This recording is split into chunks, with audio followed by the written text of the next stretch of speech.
Welcome to the Who's Number One Championship. The most anticipated no-gi event of the season has finally arrived. 5 divisions, a grand total of $250,000 in prize funds available. We're going to crown some champions here in Austin, Texas this weekend. Myself, Howell Teague, joined as always by my broadcast partner, Chase Smith. And it's going to be an incredibly packed weekend of action. So our job is to break down a little bit of the action of what to expect, right, Chase? Absolutely. It is going to be a fantastic weekend of jiu-jitsu. We've got 5 divisions, 40 athletes, and nearly $250,000 in cash prizes on the line. How it is going to be an insane 2-day event. Should we talk about how this flow is going to be? We have a couple different stages here. I think so. So you guys at home, you're used to seeing a single Who's Number One event, starts at a certain time, just goes through until the end, super fights. Well, this is the first time in Who's Number One history that we're doing a tournament. And how that looks, on the Saturday morning, we're going to have the elimination matches, the quarterfinals for every weight division. That's the men's heavyweight, women's heavyweight, men's middleweight, women's 115, and then the 155 men's division. So we go in descending order of weights. We're going to take a break in the afternoon to give the athletes some time to rest and recover, and we'll be back on Saturday night for the semifinals of each division. But that's not all, Chase, because the finals go down on Sunday night, but Sunday morning going to have something new, right? We've got wrestlebacks, baby, a consolation bracket. So if you lose in the first or second round, you are not done. You have a chance to wrestle back for 3rd place. And by the way, we should also mention there's a $1,000 bonus for every single submission you get throughout the tournament. Every single submission will have a submission bonus of $1,000, courtesy of our sponsors, Bubs Natural. So there's a chance to make some serious money here this weekend. Speaking of money, $30,000 cash prize, $15,000 for the 2nd place, and $7,500 for the 3rd place winner. Man, that is wild. But hey, it's not just us who's going to be on the call this weekend. We've also got our other commentary team, our partners, Jay Robuto and Sean Williams. Guys, you must be as excited for this event as we are. Yeah, incredibly excited, man. What an incredible treat for the jiu-jitsu community, the FloGrappling community, and what an incredible opportunity for these 40 grapplers, man. It's going to be fun. Absolutely. I think that it's safe to say that almost every single match could be a main event in any other show. So I think we're primed and ready to see some fireworks. Really excited to see these first 20 matches, too. These first 20 matches are going to be incredible. Now, I know there's a lot of matches to look forward to this weekend, but any particular first-round matches or divisions that stand out to you guys as the ones that you're most excited for? 2 particular ones that I'm really interested in the first round is William Tackett and Mika Galbo and Big O and Tex. I'm really excited to see Big O back. He's in shape. He's looking great, man. Really excited for those 2 in particular. Yeah, I'm just excited to see everybody. To be honest, this is such a new format. All the consistency of the sub only. I'm excited to see the evolution of even what we've seen from previous WNOs. Well, there we have it. Man, there is a ton of action to look forward to this weekend, and we will be kicking things off with the quarterfinals in the men's heavyweight division. The very first match of the day will feature none other than 2019 ADCC World Champion Kaynan Duarte going up against Kyle Bain of 10th Planet. And then we'll go through each of the men's quarterfinals. Mason Fowler versus Giancarlo Bodoni. Orlando Sanchez, another ADCC champion, taking on the very dangerous Tex Johnson. And Heisem Reeder versus Tim Spriggs. Then we'll move on, as we said, in descending order through the weight divisions through till the close of the first session. And I think now, Chase, now is just the best time is to kind of remind people of how the rules work here at Who's Number One. Absolutely. If it's your first time joining us at Who's Number One, the thing to know is that we reward holistic jiu-jitsu. We look at all elements of the game. How break it down. What do the judges here really care about? No points, no rounds, just one 15-minute match. The exception to that, of course, the finals on Sunday night, which will all be 30-minute matches. The only way to win is by submission or decision. And our criteria for a judge's decision, if there is no submission in the regulation period, is that we look at, as you said, a little bit of everything when it comes to grappling skill. Takedowns, throws, trips, guard passes, sweeps, positional control, guard passes, sweeps, reversals, the whole deal. But most specifically, we want to see submission attacks. Right, Chase? Absolutely. Let's kick it over to our friend Reed, and he can break it down a bit further for us. Welcome to Who's Number One, the premier proving ground for the world's best grapplers. And now right here on this very stage, 2 grapplers will enter and only one will leave victorious.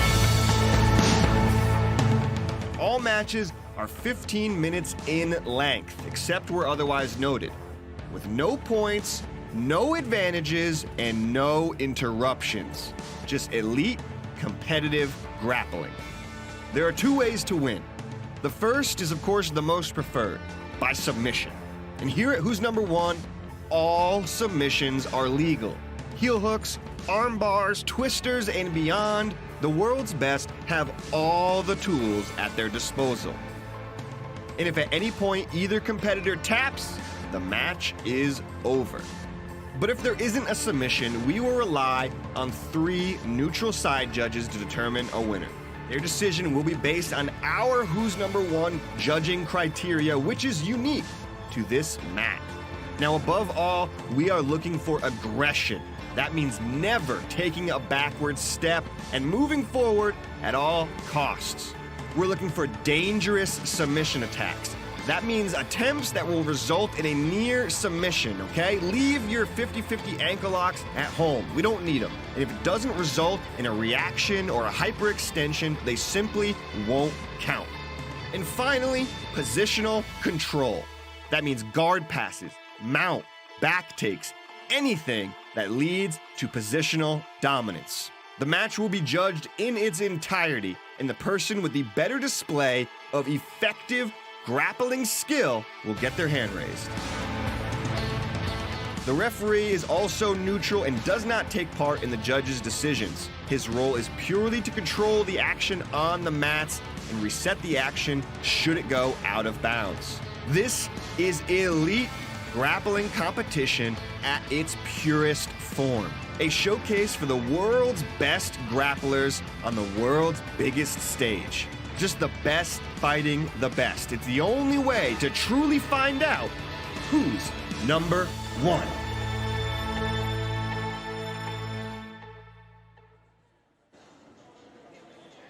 Well, we're about to get underway with the action here at Who's Number One Championship.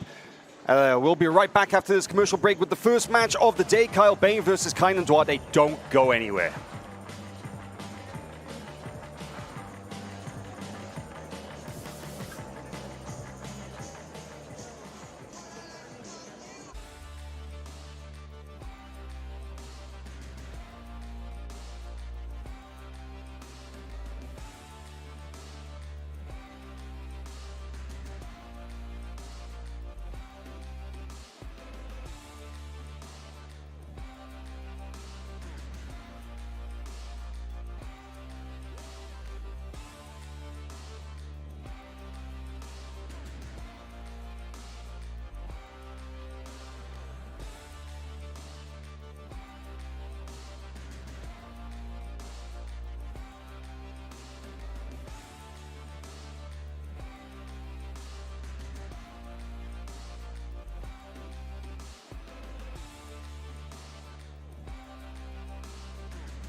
Good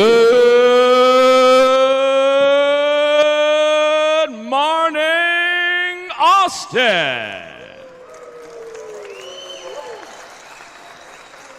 Ladies and gentlemen, welcome to the Palmer Event Center here in the beautiful state capital of the Lone Star State, Austin, Texas. And today, ladies and gentlemen, we welcome you to the inaugural Who's Number One Championship. On this hollow ground here today, ladies and gentlemen, our first day of competition, we bring to you quarterfinal matches in 5 different weight classes. And 2 days of competition, we will finally answer the question that so many have been asking since January of 2020 is who's number one? All right, ladies and gentlemen, and those watching live worldwide on FloGrappling.com, if you are ready, then let's get this party started. We begin this morning's matches with our first one at a quarterfinal heavyweight match with a 15-minute time limit. First to the mat, out of the blue corner, representing 10th Planet Jiu-Jitsu, Oceanside, California. He is the number 10 ranked no-gi grappler in the world. Here is Kyle Bay.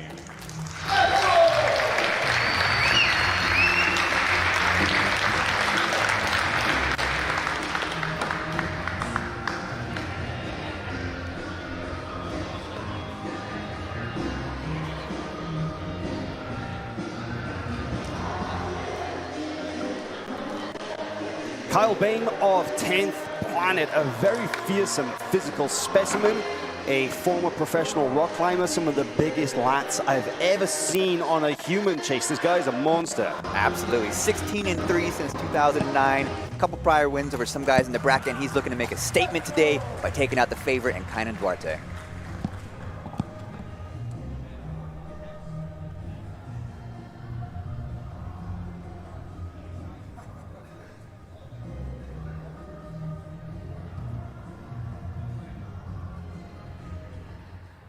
And now, ladies and gentlemen, his opponent making his way to the mat, representing Atos Jiu-Jitsu, San Diego, California, by way of Brazil. He is the 2019 ACC World Heavyweight Champion and the number 1 ranked no-gi grappler in the world, Kaynan Duarte.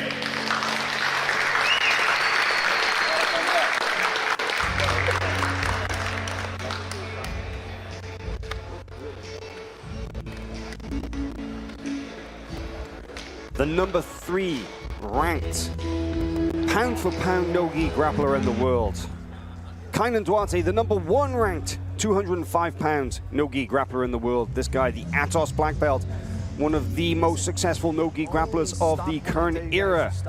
Ready to test himself in a something of a rematch, Chase, here against Kyle Bain. Just a quick heads up as to the officials that will be working here at Who's Number One Championship. Our man in the middle, head referee Gabriel Martins, about to get things underway here. Ready? For our first match of the weekend. Kyle Bain wasting no time there, going right to his seated position, known as a leg locker. Kaynan Duarte in the past having some difficulties with that scenario. Let's see how this plays out. Kaynan enters into the guard immediately. You know, there's one thing you can say about Kaynan Duarte, Chase, is that he is such a smooth grappler. This guy, obviously a physical specimen. Anybody who's ever seen him compete will be familiar with that, but an amazing technician as well. And one thing that he never does is he never really seems to get rushed or hurried in his matches. He's so good at setting the pace, and I'm interested to see if Kyle Bain can maybe disrupt that, because that's something that Kaynan does so well, is that he chooses the pace for the match. He's the one who kind of sets the rhythm and the flow, and usually his opponents are left reacting to that.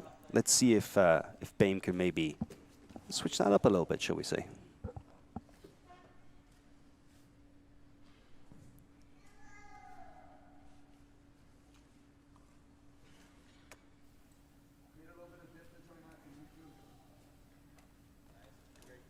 Bame here playing this kind of reverse De La Riva, and no knee shield on the top. And you can see the way that Kaynan's right hand on the ankle was stuffing it and keeping it down.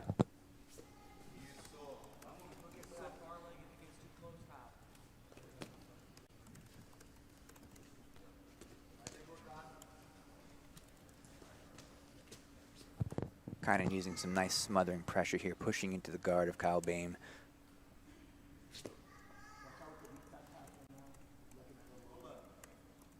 Definitely wants to keep the space very tight. So when you start to pull away and you give Kyle the ability to spin under, things become very dangerous. You know, it's a subtle difference, but you can see the shift in direction here that Kaynan, he was passing, you know, right leg forward into that reverse De La Riva position, but now he's going to the other side, and generally speaking, most grapplers have a preferred side. One side that's a little bit better than the other, and I wonder if that's a calculated move on Kaynan's part, that he feels, okay, you know, let's say that Bame is feeling comfortable that playing the reverse De La Riva, he pulled on this side. I'm going to purposely pass to the other side to try and take away that feeling of comfort.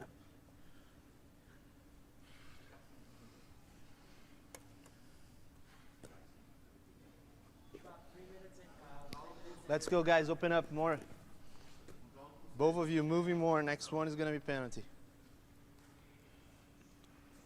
Kaynan doing a great job of keeping the grips on the lower legs and stuffing them. Any time that you can see there, that's a perfect example. Any time that Bame tries to bring that foot into the inside position, you hear this talked about a lot in jiu-jitsu technique, is that he will push it to the outside to keep his left knee in the middle. And he's not really worrying too much about the grips, but he may have to be here. This is a solid leg entry for Bame. Let's see if he can do something with this, or whether, yeah, Duarte very comfortably just extracting his leg from that tangle. And that was pretty much the best opportunity so far that Bame has had. But look at this. Kaynan dropping back for his own. Straight ankle lock. There's some pressure on that. Bame's having to roll off it, but man, you know what? Those ankle locks, you got to be careful with those. People focus so much on the heel hooks and the twisting leg locks nowadays, but let's not forget that a good old-fashioned straight Achilles lock is a very powerful weapon in the right hands. And Kaynan, the first significant submission attack of the match, I would say. Definitely a statement from Kaynan as well. As you mentioned, there was some heat at the press conference where Kyle mentioned a victory over Kyle Bame that happened 5 years ago, and Kaynan said, I've evolved as an athlete, and you can see that very clearly here as he drops back for some leg attacks on his own. Approaching the 5-minute mark here. In this match, we should be seeing our very first judges' favor coming into play very shortly. It'd be interesting to see how our judges favor this match so far.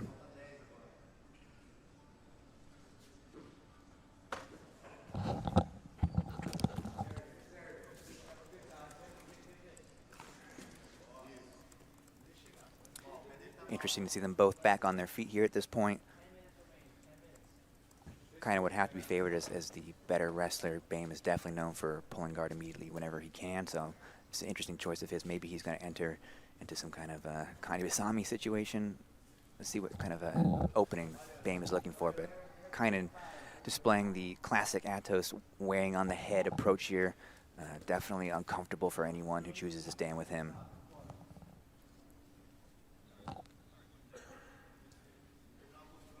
Notice that Bame is hunting for inside control, but really Kaynan is so good at swimming inside and re-gripping, re-palming. Bame now does get one hand inside.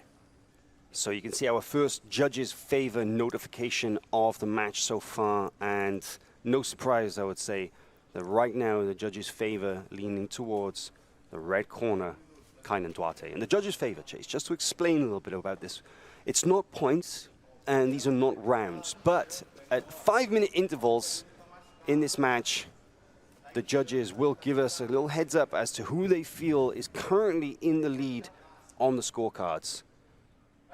With the absence of points, sometimes it's a little unclear, but I think that anybody who's been paying attention to the positional exchanges and that very easy sweep that Kaynan was able to get right there, will see that if anybody's pushing the action here, it's definitely Duarte.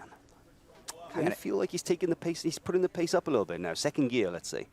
Definitely, and you know, it's a long day ahead of him, and these are also long matches, so he is clearly taking a measured approach. One thing to note about the judges' favor, by the way, is that these are not rounds or periods. They do not accumulate into anything meaningful for the referee's decision. It is just a window into our judges' minds as to how they feel the match is going at that point.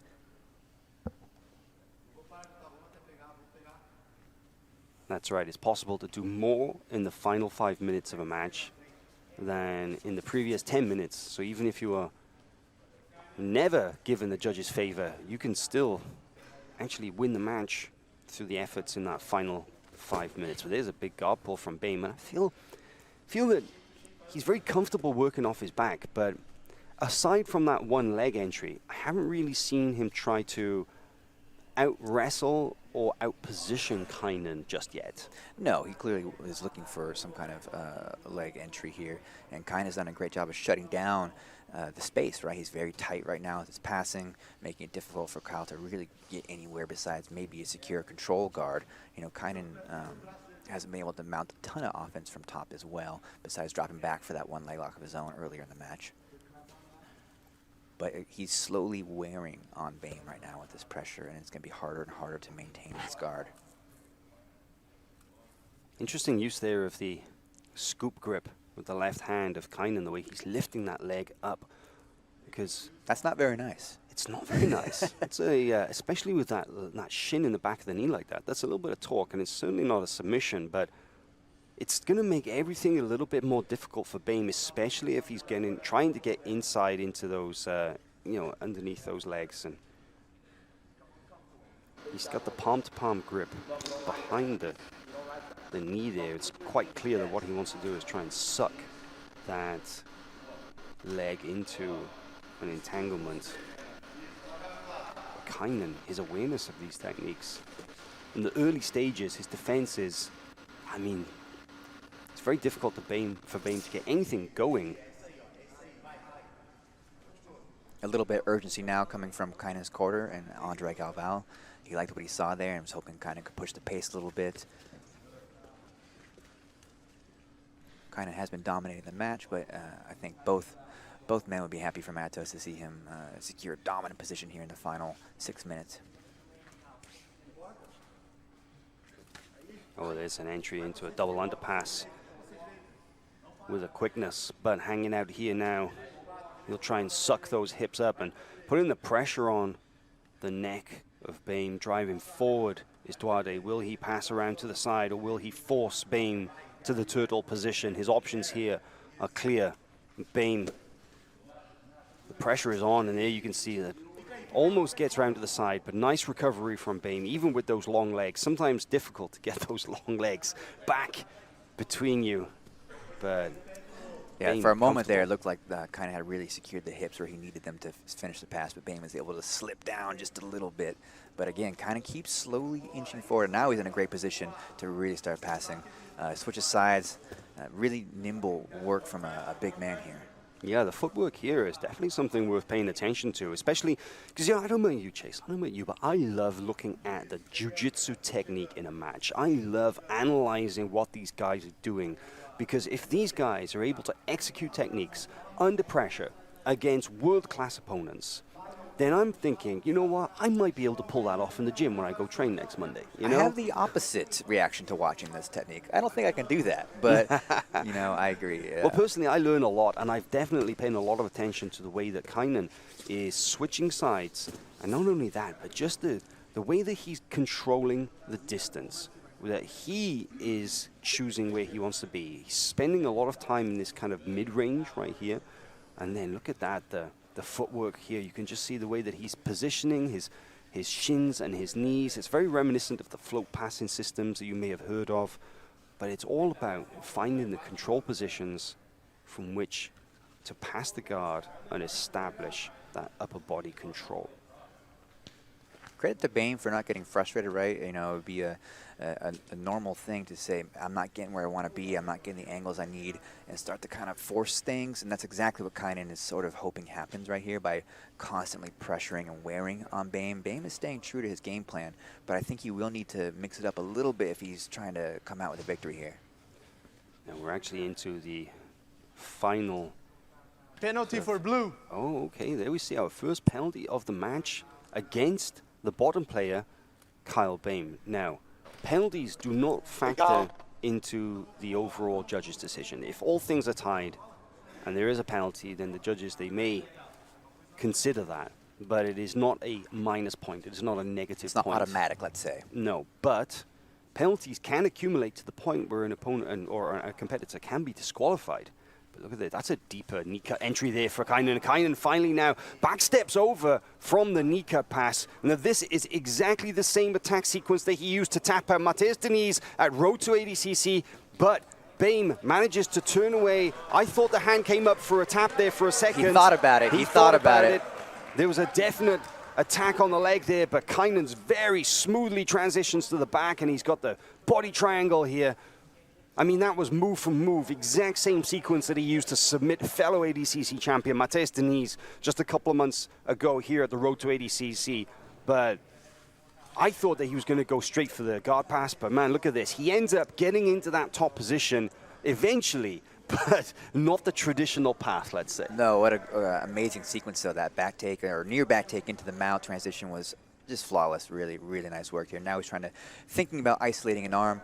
Again, submitting from mount can be very difficult in no-gi. You sort of, if you really want to shell up on bottom, it's possible to weather the storm, but Kaynan Duarte is not your typical threat here. He can really do some damage.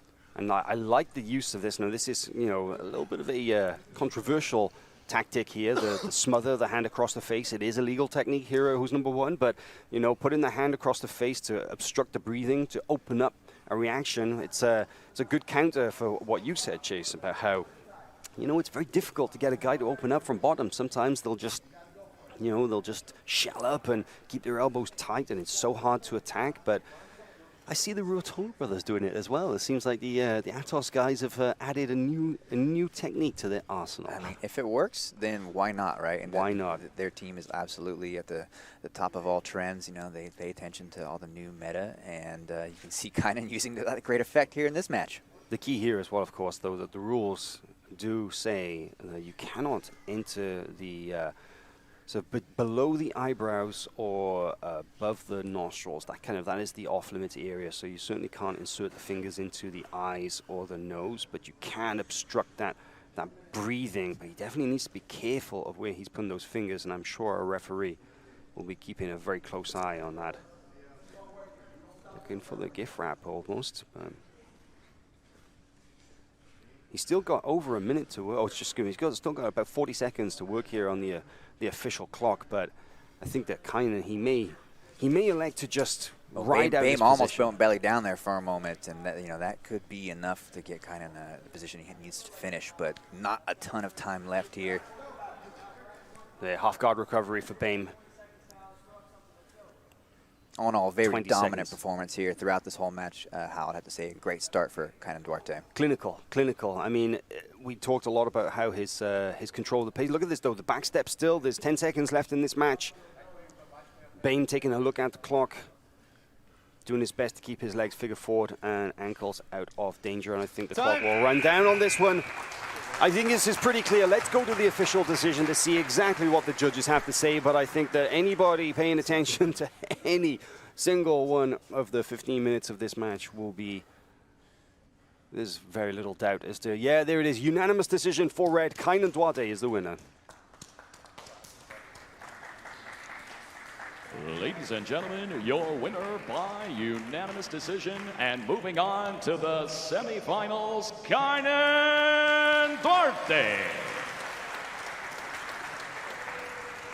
The first winner here at the Who's Number One Championship, Kaynan Duarte of Atos, taking a decision win, unanimous decision win against Kyle Bame in the opening match of the tournament in a very smooth performance. There was an interesting look at a few aspects of his game there. I think that we got a really close look at his guard passing style, his footwork, but I think maybe his opponents from here on out will be very mindful of the fact that Kaynan is definitely looking for those back steps into the leg locks. He used it against Mateus Diniz a couple of months ago, but he looked for it twice there against Bane. But came very close to getting the submission.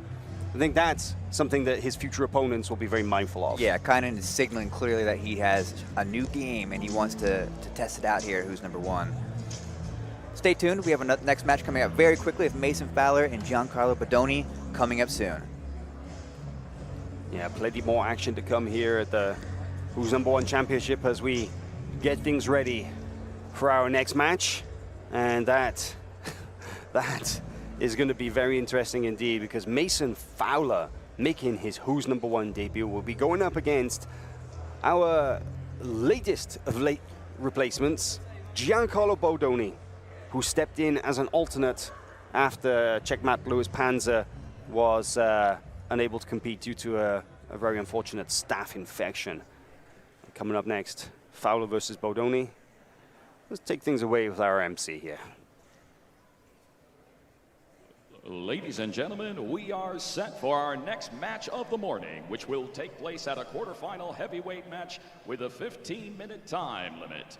Introducing first to the mat, representing Bernardo Faria Academy, Bedford, Massachusetts. He is the 2021 IBJJF Pan No-Gi Champion. Please welcome Giancarlo Bodoni. Giancarlo Bodoni of Alliance. This young man, you may not be too familiar with his name, a rising star in the black belt heavyweight division. He got the call very, very late to compete here. A familiar face, though, for those of you who may have purchased John Danaher's instructionals, his uki, so to speak, his demonstration partner for a lot of Danaher's work there with BJJ Fanatics. And I think access to that kind of high-level instruction, Chase, that's going to go a long way this weekend. Absolutely, and it should be no surprise he's joining the New Wave team here in Austin, Texas, about to make the move next month. So big news for Giancarlo Bodoni.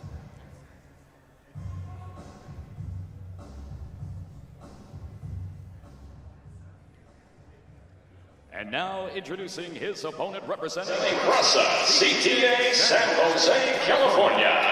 He is the 2020 Submission Underground Openweight Champion and the #3 ranked no-gi grappler in the world, Mason Fowler.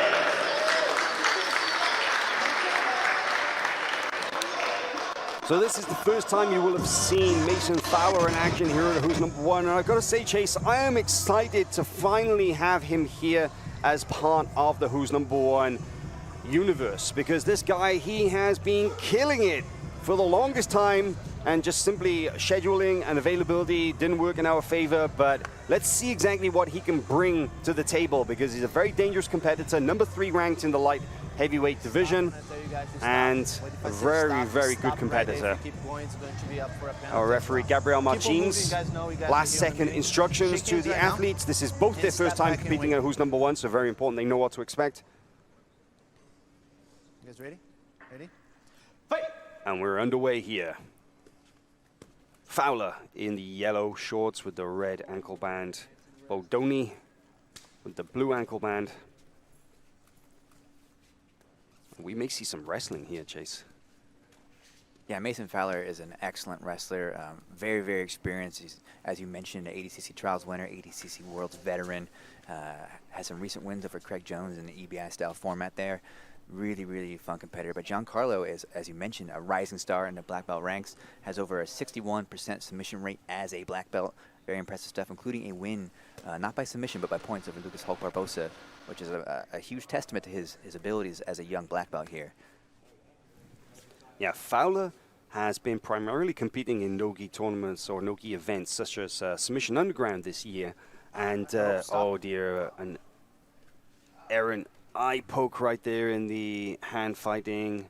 Oh man, that's very unfortunate. Hopefully Fowler will be okay to continue. We'll just give him a second to kind of shake that off, and hopefully he won't need any medical attention. But give him as much time as he needs to rest and recover and get back into this. Because I was just about to say that he's been absolutely killing it in the Submission Underground format, which is, as you mentioned, EBI rules, but you know, really plays to his strengths. And man, if he gets on the back, then look out, because he's got some vicious face cranks. They're not even chokes; they're just straight up face cranks. Yeah, he really makes things uncomfortable for his opponents. Very dynamic, submission-oriented style. Joined Kyotera maybe 2 or 3 years ago, and from there he really took a more of a aggressive, you know, MMA backed approach to very technical jiu-jitsu, and has resulted in an amazing game that's very unique to his own. Still down here on the mat, hoping that this is not a serious injury, but you know, those are some of the most debilitating injuries. When you get a knuckle deep in the eye, it is hard to come back from in a quick manner. Yeah, really unfortunate. Absolutely accidental, of course. You know, this is not something that that any of our competitors would ever try to employ as a tactic. Giancarlo Bordoni, a very respectful competitor, but just very unfortunate that we're these things just happen. less than 1 minute into this match, and already we could have an issue on our hands here. Yes. There's just we have an eye drop or something. Yeah, Fowler really struggling over here. It's could take a while for him to get back into action here, but it's not the kind of medical issues that we're used to seeing here at Who's Number One. Of course, you know, we've had some occasional blood stoppages due to cuts, and you know, there's the occasional hyperextensions and cranks that part and parcel of practicing jiu-jitsu, but this is something new and something very unfortunate. So our medics are coming over to take a quick look at Fowler, make sure he's good to go. Certainly we would hate for him to come all this way and not be able to compete. No, it'd be devastating.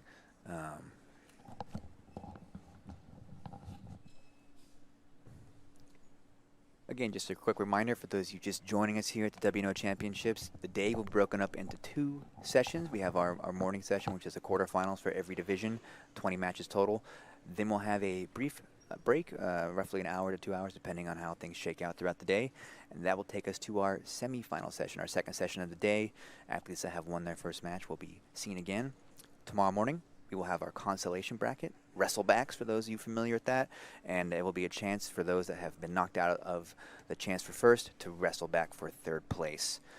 Of course, the finals will take place in our second session tomorrow evening, so it's going to be a pretty epic weekend of grappling. How so much left to go. We're only in our second match of the day, and hopefully Mason is able to shake this off here and get back going.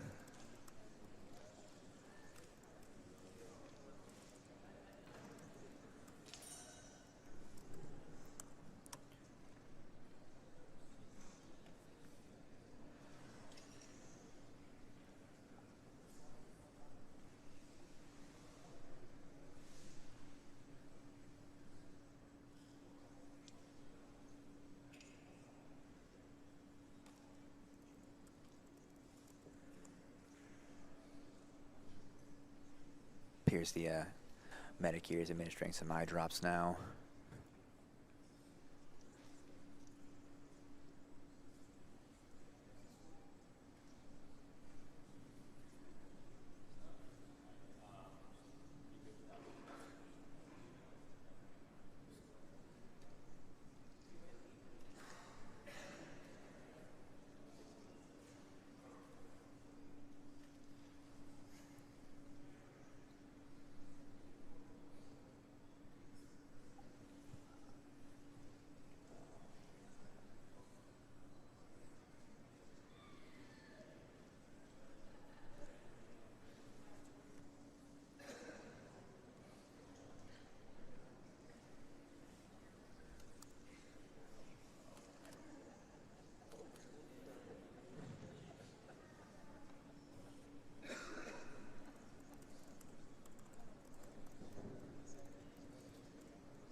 Okay, Mason's back up on his feet.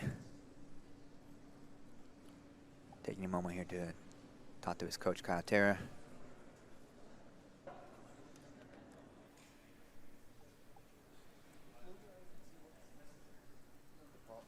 can see problem is my eyes aren't focusing together. When I open my eyes, I'll see two things.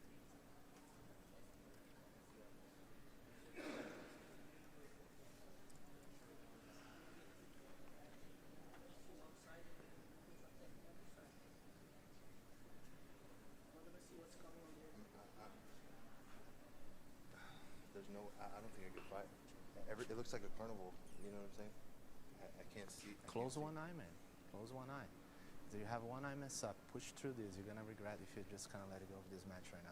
Do you have an eye patch you can? put Hard on to it? say exactly what the issues are here, but he's really struggling with his eyes and the way that he's walking around and looking. It may seem that he's saying that he's got problems with his vision, and he has. Each time, so I'm gonna ask him to wrap your eye. Okay. Let's try to keep push this with the eye patch. Yeah, and close your eye. Keep your eyes, keep this eye closed. You know what I mean? Keep the eye closed. I mean, it's gonna be patch up, so there's no Yeah, choice. just so because if he opens, he might still get a headache, vertigo, you know? I mean, it's gonna be a patch over, so I don't think you're gonna. So from what we can hear from the conversation from the corner, it actually sounds like they're going to patch up Mason's eye to allow him to continue. Yeah. Let's do it. The scratch on his eye must be that bad, huh?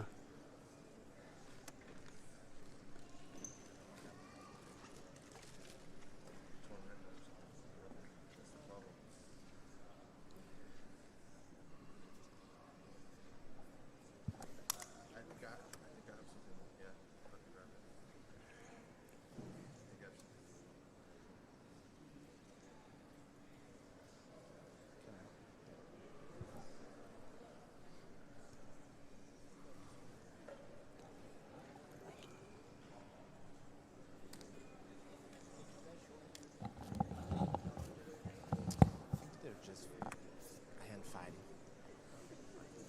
Study that. Study that. Já falei de filme, assim, não foi na mão. O cara não foi pra poder não. Pra pelo menos ver como um dia, porque ele tá falando que ele acha que deve que algum problema algum problema. Mas a decisão é dele, se ele quer continuar ou não, a decisão é dele. Ele vai continuar, mas pelo menos que a gente vê como é que foi. Depois dá pra ver o replay. Our medics are working right now on Mason Fowler, and they're basically bandaging up his entire head and putting an eye patch on one side. So it looks like the action will continue, but Mason's going to be basically competing with one eye from here on out.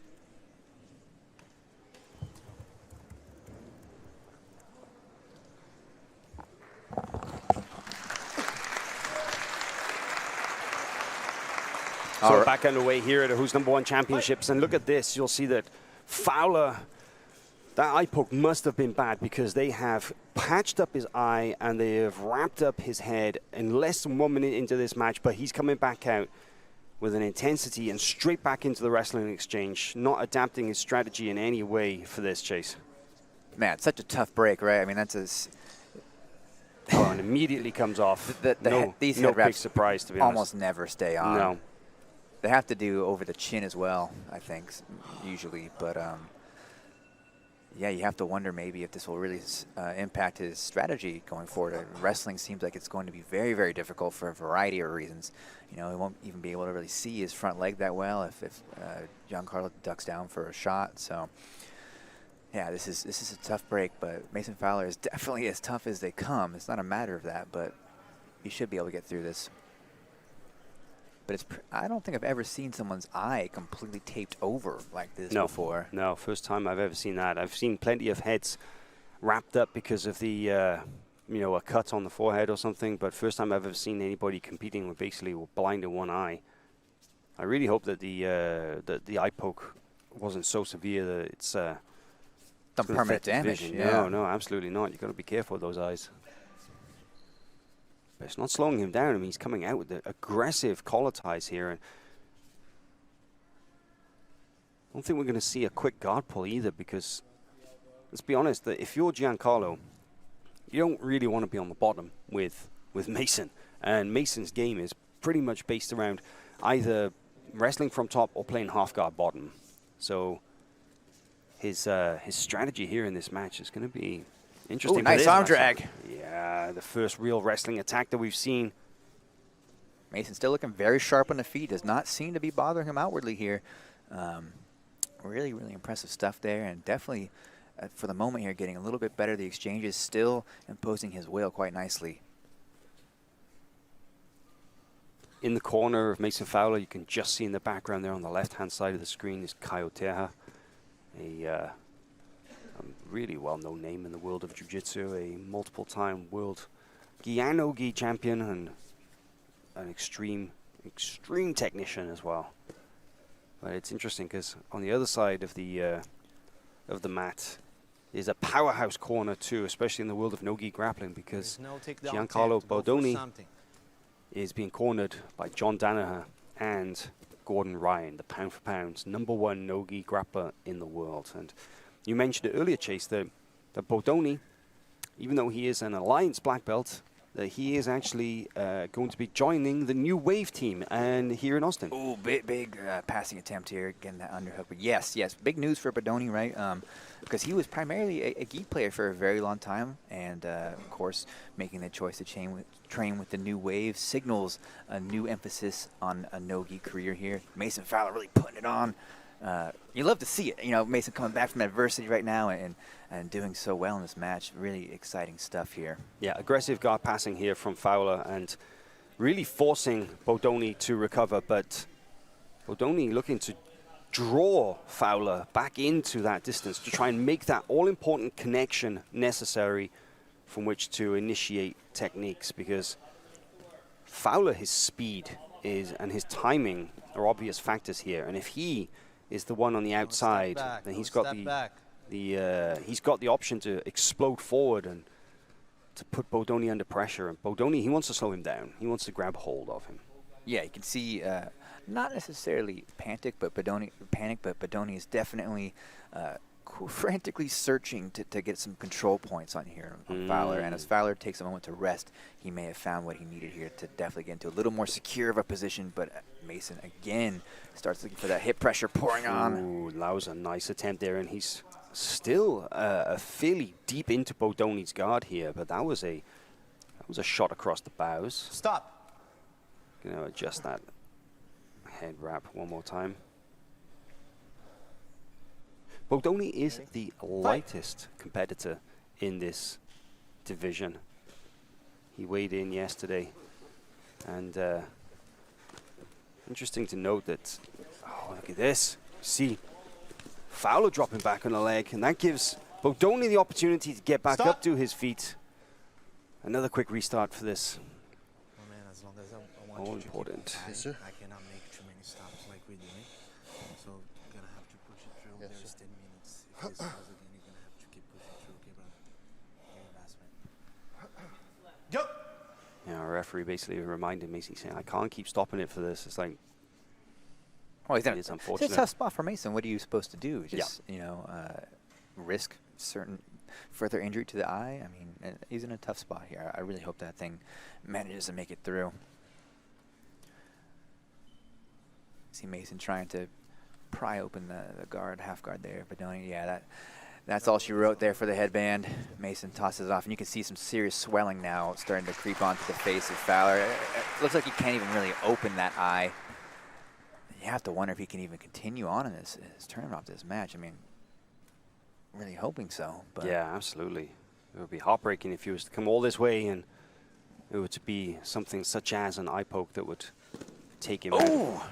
Jumping on to a possible front headlock dust choke there, but straight into a double understyle pass. Really nice sequence there. man, one thing you got to say though, that whatever the effects of that eye poke earlier, it has not slowed Mason Fowler down. No, he's looking phenomenal out here.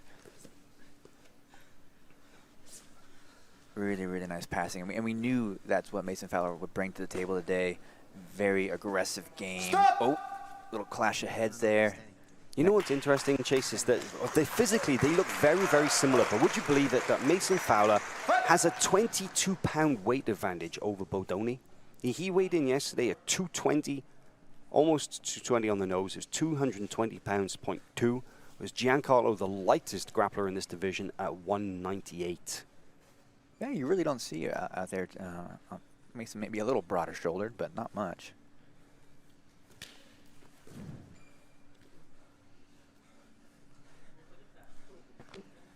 I gotta say, I'm really liking that Mason's acceleration in this match. Is that Bodoni he's definitely looking to get the positions. You know, he's playing a nice technical guard game, and Mason in a very strong control position here from this top half guard. There, look at that, using the underhook to pass, little leg work over the bottom leg.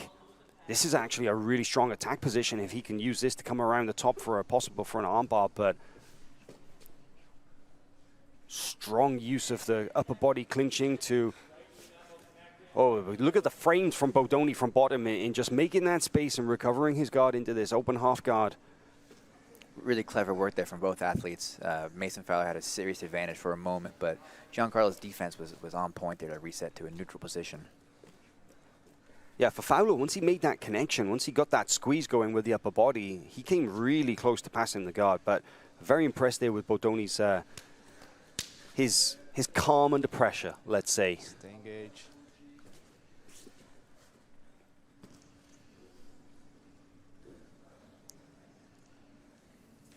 This is a strong knee cut pass attempt here from Fowler, who's got his hand on the back of the head as well. He's looking to bring the upper body closer to him. I feel like Bodoni's been here under pressure before. We know that he spent a lot of time training with some high-level grapplers at the BJJ Fanatic studio there up in Massachusetts, and rolling with the likes of world champion Bernardo Faria, rolling with the likes of Gordon Ryan. There's probably a few of these positions that he hasn't been in before. All the same, you have to argue that Mason Fowler has really controlled the pacing of this match. 100%. And is throwing a little bit more at Giancarlo, and Giancarlo's putting towards Mason here. And I like that Mason's thinking about dropping back on legs. You know, he's mixing things up still throughout this entire match. Really looking quite excellent.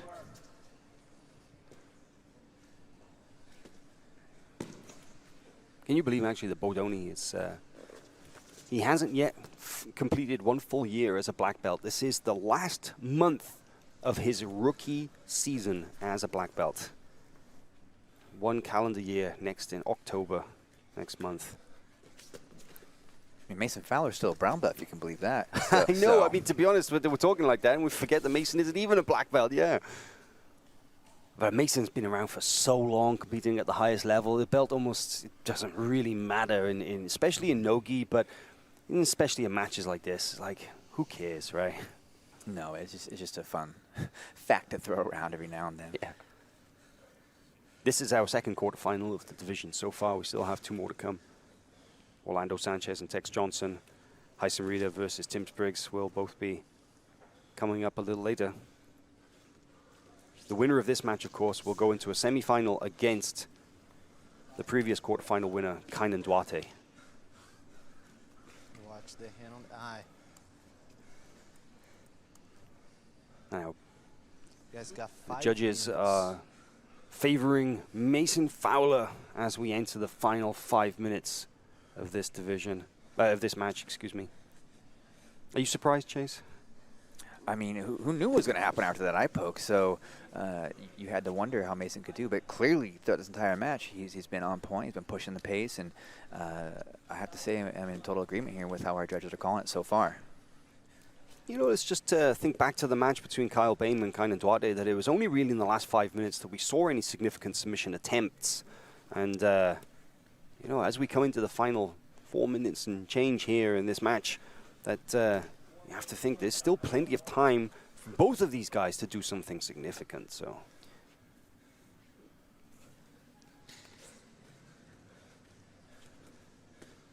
Some heavy. Oh! Flying armbar attempt there from Fowler. My word. But now he's put his leg into brief danger. Giancarlo starts to wrestle up.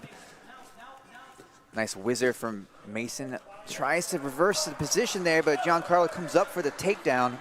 Beautiful sequence there from Giancarlo. That is the first time that we've actually seen him on top and in an attacking position. But look at the flexibility of Fowler in going high with this rubber guard position here from bottom. What do you think of that? Yeah, Mason Fowler is known for this, actually, especially being, one of in the heaviest weight classes. It's unusual to see someone with such flexibility in their hips and knees. And Mason has caught more than one sub from this position because other guys in his division are not used to defending this kind of thing. And, Bodoni manages to rip his arm out of danger. But there, that just goes to show that was very interesting because all of that work that Bodoni did in wrestling Fowler down to the mat, which is no easy task, knowing how good a wrestler Fowler is. But all that work going straight into the guard like that. Oh, another. Man, this is just the intensity of this match right here. Unfortunately, stuff happens. But all that work was basically for naught because he managed to get Fowler down and went straight into a trap and ended up fighting out of a submission attack. So, man, another accident, very unfortunate, but this happens, right? Heavyweights. Thankfully not as severe. It looks like Giancarlo may be ready to continue right away. More stepping back or disengaging. You guys gotta go, all right? Shake hands and go, let's go. Fight! And some direction there from our referee, Gabriel Martins, as well, just saying, hey, listen, guys, you gotta go forward. Just stepping back and disengaging. Unless, of course, there is an actual attack. If it's the correct escape, we got no problem with people going backwards. But ideally, oh, nice little ankle pick there from Bodoni. A very easy reversal right there. Right on the edge of bounds. They'll get reset in the center.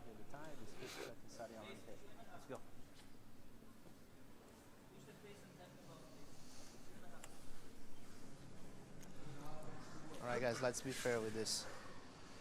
Come on in. All right, we have this. It was not tie, okay? Don't try to put too much pressure. Just put your hand here. Fight! Wow, didn't take long for Fowler to reset that position and do the technical stand-up back to his feet. But so once again, Bodoni, some great work there in managing to put Fowler back on the mat. But Fowler, man, it's so hard to keep him there. Yeah, you mentioned in the last 5 minutes maybe where we see the most action. That certainly played out that way. A ton of action from both athletes. It's going to be tough to call. I do think I'm leaning towards Mason as he pushed the pace throughout the entirety and is still diving in on attacks, big passes, flying armbar attacks like we saw. But it's been a very dynamic match from Giancarlo as well. I like the way that Fowler mixes up the technical aspects of jiu-jitsu with the athleticism. Because he's explosive, he's strong, he's fast. But he also, when he gets his positions, he has some good technique going on. Gordon Ryan has been a vocal critic of guys who he says are just... Ooh, this great entry here for a pass. They just use their athleticism to make up for a lack of technical knowledge, but that's not the case here because that was the perfect combination of both factors. Giancarlo with a great regard, though. Man, it's hard to keep that guy pinned down. Great look, though, from Mason Fowler. And these count, right? Because the longer that you're pushing forward like this and the more times that you manage to get around the guard, even if it is to only establish a brief positional control, that's time that your opponent isn't attacking. That's time that he's just all about defense. And that's going to add up for our judges when it comes to, hopefully, about a minute from now, if they were to render their decisions. You have to think that that work from Mason Fowler is going to count for a lot. And again, but Giancarlo's wrestle-ups are so clean. His timing is really, really quite perfect there and makes it look easy. I mean, that is a difficult thing to do against someone like Mason Fowler, who is an accomplished wrestler. He's now on the neck briefly, but is forced to release. But Giancarlo opts to sit back down, maybe hoping to wrestle up one more time here. You have to wonder if our judges consider that to be an effective use of his efforts there, considering he did not maintain top control for very long. But yeah, great point. At the same time, though, you have to respect the timing. I mean, to come up and just take down Mason like that real quickly from guard is something special. But this is something that we are very clear in our rules meeting as well, is that sweeps only really count for anything here at Who's Number One if you do something with it once you get your opponent down on the mat. Because it's submission only, they're not points. Credit to both athletes out there for finishing a really gritty match. You know, Yeah. Really hoping Mason's eyes isn't as serious as it looks. I mean, he's got plenty of time to recover between now and the evening session for the semi-final match. There's a very strong chance. I'm anticipating they'll hear the official decision, but it is unanimous for red. It is Mason Fowler. Ladies and gentlemen, here is your winner and advancing to the semifinal round, Mason Fowler. I really hope that the time now between this match here, it's 11:20 local time in Austin, Texas. He'll be back here just after 6 p.m. tonight for a semi-final match against Kaynan Duarte. I definitely hope that this is enough time for Fowler to recover, and the issue with his eye is not so great that it'll take him out of the competition, because that was a hard-fought match, Chase. Yeah, gritty 15 minutes in more ways than one.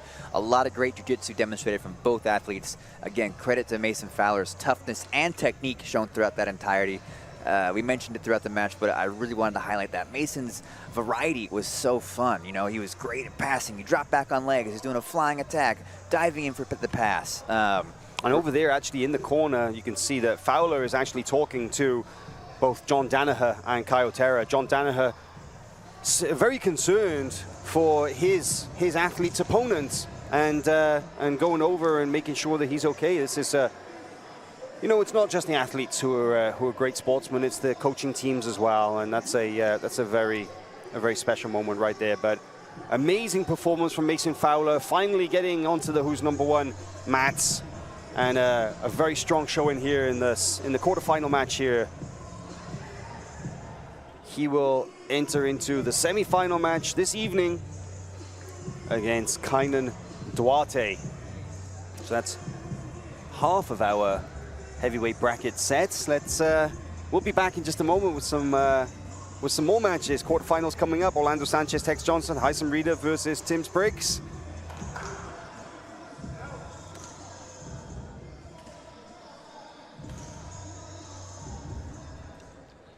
Ladies and gentlemen, this is a quarterfinal heavyweight match with a 15-minute time limit.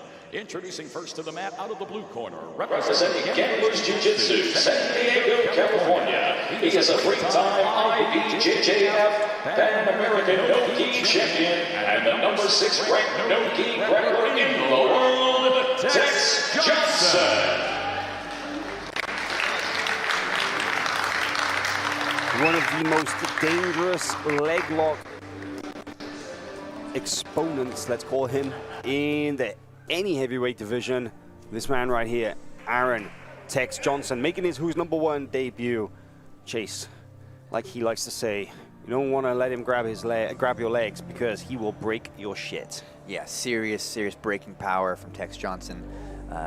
Very interesting challenge ahead for him with Orlando Sanchez. I am very intrigued in how it's going to play out.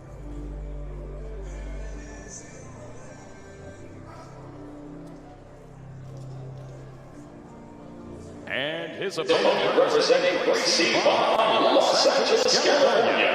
Please welcome the 2015 ADCC World Heavyweight Champion, Orlando Sanchez.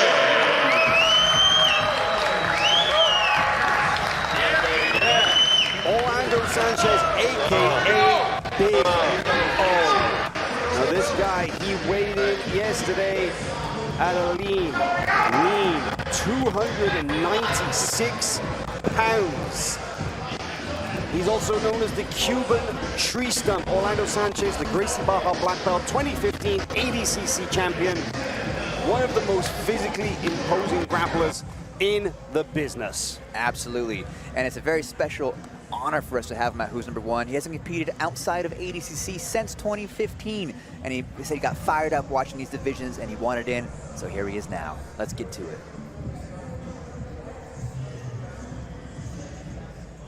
Two of the oldest grapplers in this division. 39-year-old Sanchez against the 35-year-old Johnson. Talking about bring the fireworks and do a great match. There's a time to do it, please. Don't let me give you a stalling penalty or anything like that. Shake hands and step back. I'll let you guys know when to start. Gabriel Martinez about to get things underway here. Who's number one in this heavyweight quarterfinal matchup? On the left of the screen is Tex Johnson, and on top, immediately putting on the pressure, Orlando Sanchez. No surprise to see this play out this way, right? Tex, even though he is a very physically imposing man himself, 230 pounds, some grapplers, or some fans, let's say, may be surprised to see him climbing up high for a triangle attack here. His guard and his flexibility are two of his strongest weapons. Absolutely. You know, Tex is very, very good off his back, and he's in a great position here. Looking for the triangle, thinking about it. Orlando, That is not a legal technique here at Who's Number One. Slams out of submissions are not permitted here. And I think this might be a little ADCC instinct coming from Sanchez, who has completed exclusively in ADCC for the last 6 years, but unfortunately that is an immediate disqualification here in less than 60 seconds, Chase. I can't believe it. I don't know what to say about that.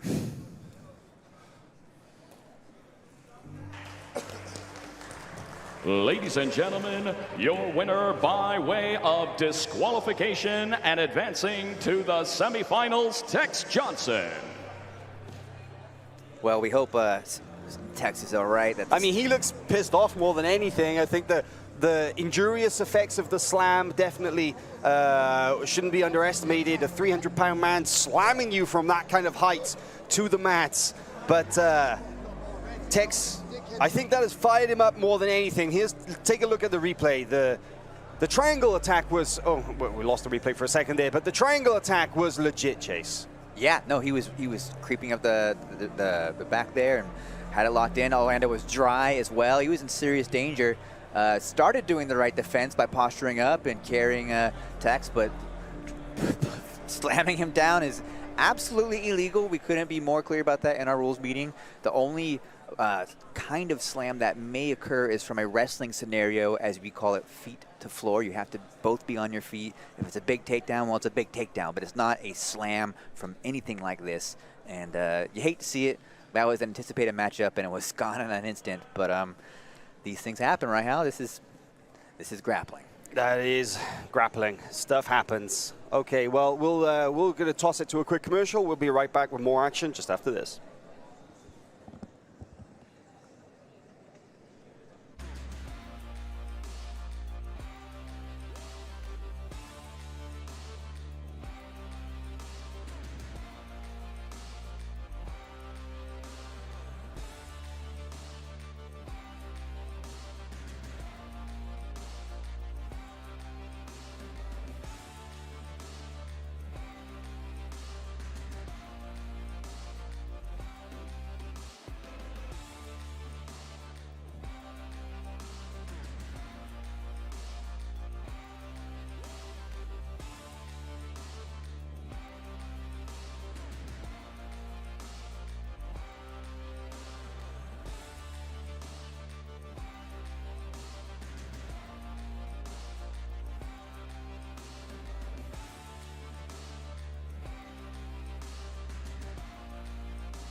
And now, ladies and gentlemen, this is your final quarterfinal heavyweight match set for a 15-minute time limit. Introducing first in the mat, representing Team Lloyd Irvin, Elkridge, Maryland.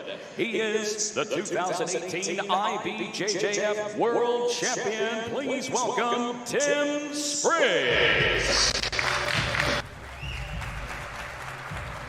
Tim Spriggs of Team Lloyd Irvin, an ADCC Trials winner and black belt no-gi world champion, and another debutant here at Who's Number One. Fired up yesterday, had a very, very focused look in his eyes for the weigh-ins and for the rules meeting and the press conference and such, exuding, let's call it a quiet confidence, Chase. Yeah, Tim is so fun to watch. Really explosive grappler. Can do everything. Great wrestling, great guard work, incredible passing. Also the owner of a vicious guillotine, which we saw a couple times at the ADCC 2019 World Championships. Very deserving to be here, and I'm looking forward to see what he can do with Heisem.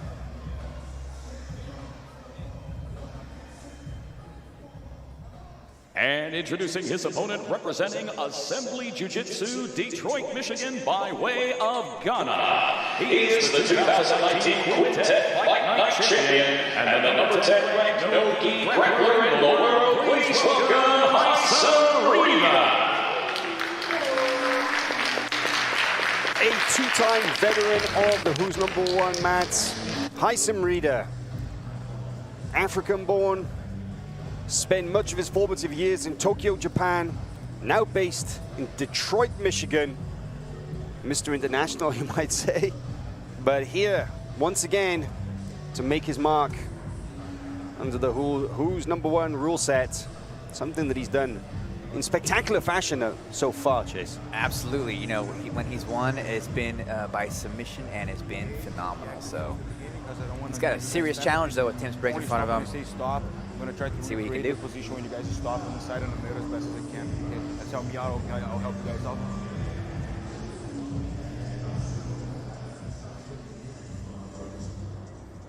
Okay, so our man in the middle for this match is Vinicius Agudo, and we're about to get things underway here in this heavyweight quarterfinal match. Fight! On the right with the red, on the right with the blue. Oh, they've moved around already. With the blue ankle tag is Tim Spriggs. With the red ankle tag, you can tell him by his height. They nicknamed him the giraffe. Is Heisem Rida. That is definitely a big height advantage as well there, isn't it, Chase? Definitely, and Heisem uses it to his advantage, especially if he manages to get into a closed guard. He's got an amazing armbar from a variety of setups there. But also in his stand-up game, he definitely has a little bit more of a judo influence than many competitors. That's his time in Japan, right? You know, he loves to go for an Ushimata and things like that, and it will match up in an interesting way here with Tim Spriggs' more classical wrestling style approach here. Tim Spriggs, 30 years of age, to Heisem Rida's 27. Spriggs is currently unranked, actually, just not any comment on his skill, of course, or his accomplishments, but simply a case of that he hasn't been as active as some other athletes over the last couple of years. Obviously, the fewer opportunities to compete, but right now, this aggressive hand fighting here, you can tell that the style of grappling immediately becomes clear. The Rida, he really wants to tie up. He really wants to make that clinch, that upper body connection, whereas Spriggs, a much more traditional wrestling style, you imagine that he's probably going to go in for the legs in a traditional kind of blast double, single legs, that sort of thing, right? It's true, but when you think about Tim Spriggs in the gi, you think about great judo. So it's interesting the way that his game changes a little bit from gi to no gi. You know, Tim has what he calls a train wreck system, which is what you might call a vicious snap down. It's much more technique than that, but he puts his opponent's face into the mat. That's the conclusion of the train wreck there. Yeah, when you think of Spriggs, you definitely think of intensity. He always has an intention behind every technique that he employs. And that has broken some opponents. That has literally just mentally and physically shut them out of the matches. But so far, Rida is seeming pretty unfazed and, would you say, even stalking forward a little? He's definitely entering, you know, at his pace. They both are. I feel like neither has an edge quite yet. They're both feeling like each other. I saw Haitham looking for a little bit of a foot sweep. He's got a great trip, as well as your traditional ashibarai, little foot sweep there. And I think he's trying to use the posture of Tim, who's remained relatively upright, to try and look for one of those trips. But we'll see. Over 2.5 minutes into this match, yet to hit the mats just yet. There's that foot sweep attempt you mentioned once more. And that is something that we saw Haitham use in his first ever Who's Number One match against Sloan Climber. He used a very nicely timed sort of outside reaping style trip to dump his opponent to the mat. And when you're 6'5" and you've got legs as long as his, you know, figuring out how to use them as weapons in the stand-up game can be incredible, because you've got that ability to, especially with the reaping style throws, especially like the Uchimata Haraigashi style throws, you can really get some air, miles for those throws. Let's go. I don't want to give you guys penalties. And we hear some instruction from our referee, Vinicius Agudo, saying that, you know, that wrestling is good, but he's going to give penalties unless we actually start seeing some legit attacks right now. Because there is the foot sweep, and it came from Spriggs. Came from Spriggs, well done, but Haitham right back on his feet. A little bit of a warning shot, perhaps, saying, "You nice foot sweep attack. I got my own here." You know, and I got to give it to him as well, because I was kind of saying about how Spriggs had to stay the more traditional wrestling style no-gi. He proved me wrong, and there he is looking for it again, second time. Spriggs training out of Camp Springs, Maryland, of course, the home of the Team Lloyd Irvin HQ. Also done extensive work with Donnie Acknick of Crazy 88, a black belt from the DMV area. And there's an interesting guard pull from Haitham. I think he's figured out, man. If there's any way to kind of make connection and get some jiu-jitsu going, that he's just got to jump guards and take it down to the mat, because taking Spriggs down might be more trouble than it's worth. Certainly, and Haitham is definitely happy to play off of his back, a very, very versatile guard. But Spriggs using the distance here to his advantage as Haitham struggles to get a serious connection. And you don't want Spriggs with a runway, because he can just turn up the speed here. And look at that passing attempt, really just opening up here. Not committing so much, but just sort of almost fainting if this was a boxing match, right? Sort of saying, hey, I'm going to try this, I'm going to try that, and really keeping Haitham from getting comfortable. Great use of momentum and tempo here from Spriggs.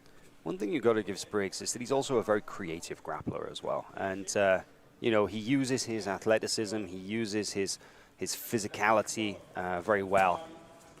There, look at that, the footwork. As Rita pummels that top right in, we see the first judge's favor of this match. So far, they're saying that Spriggs is in the lead. Back up to their feet now. Certainly anyone's game at this point, though.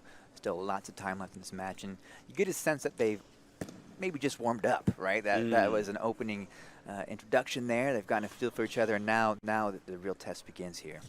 Because Haitham made the interesting choice now to stand back up, right? He didn't necessarily like that pressure and speed that Tim Spriggs was demonstrating there from the passing situations. It's got to work, guys. Let's go. Make it happen. Let's go. Another warning here from our referee, which I have to say is warranted, because sometimes these hand fighting exchanges can just sort of go on, right, and with not too many committal shots. It can. It's correct.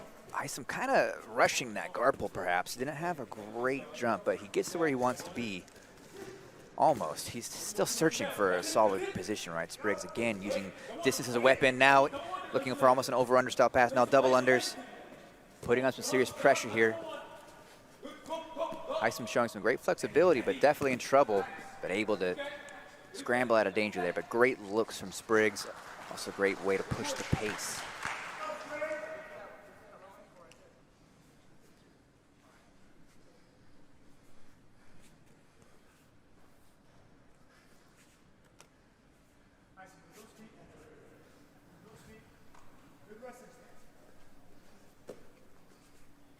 You have to wonder now if Haitham may be a little flustered, because he's unable to win these wrestling exchanges, and he has certainly not felt comfortable playing on guards, which leaves little options, where Spriggs has looked very comfortable throughout all the exchanges here.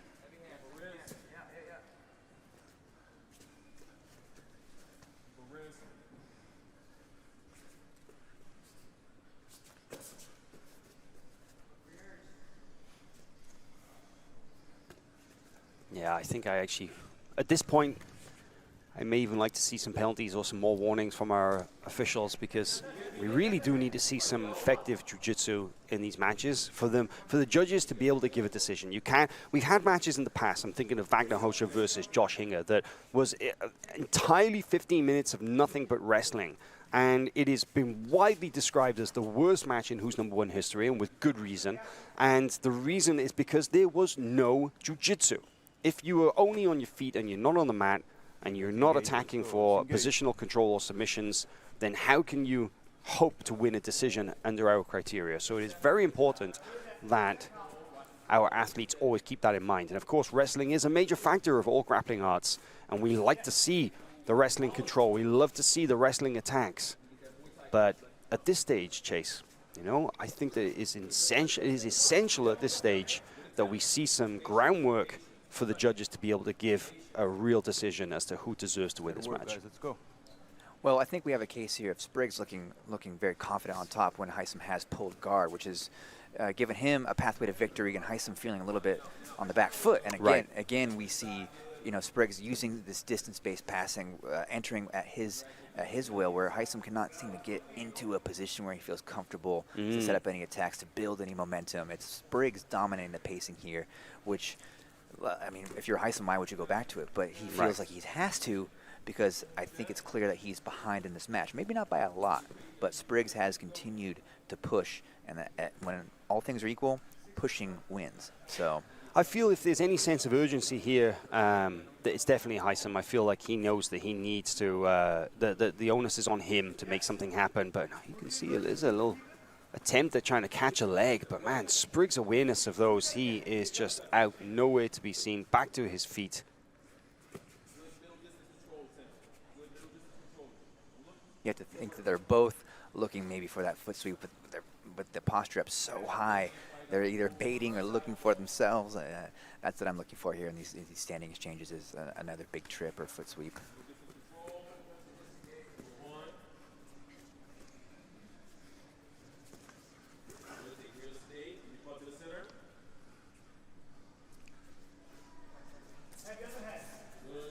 Composure is a huge part of competing as well, isn't it? And oh, look at that. Flying guard pull there from Heisem. And now Heisem's actually in a nice position. He got to a control. closed guard with the posture broken down, at least for a moment there. Spriggs immediately out, though, trying to kick out. Heisem looking for a little bit of matrix back take, hunting for a leg here. This is interesting. Judges still favor Tim Spriggs at this stage, but look at this. Heisem is the one there going for not necessarily a submission attack, but I would call that a submission attempt. Because there was no danger applied to the limb of Tim Spriggs. He didn't have to defend the submission attempt itself. But that was the deepest entry that Heisem had, either grappler had in this match so far, at actually enacting a submission. The question is, do our judges consider that more significant than the control and the effective jiu-jitsu that Spriggs has displayed up until this point? I feel that Spriggs needs to get busy. Okay, that was lucky. Referee right on top of the action on the corner of the mat there. We've seen it all so far. I was hoping that that would not go down the way it may have. So thankfully, back on the center here. And to answer your question, Hal, it's an interesting situation here with the momentum of the match, and Spriggs really pushing the pace for most of it, but then Heisem really demonstrating some great jiu-jitsu. But kind of no consequence either, right? Spriggs was out of it relatively quickly. I'm glad I'm not a judge.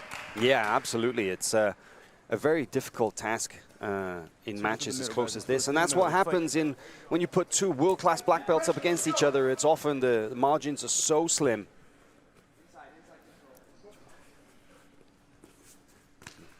Nice use of the wrist control from Spriggs in stripping the grips, but Heisem answering back with a little foot sweep attempt. Take them back into a center of the mat for a neutral restart.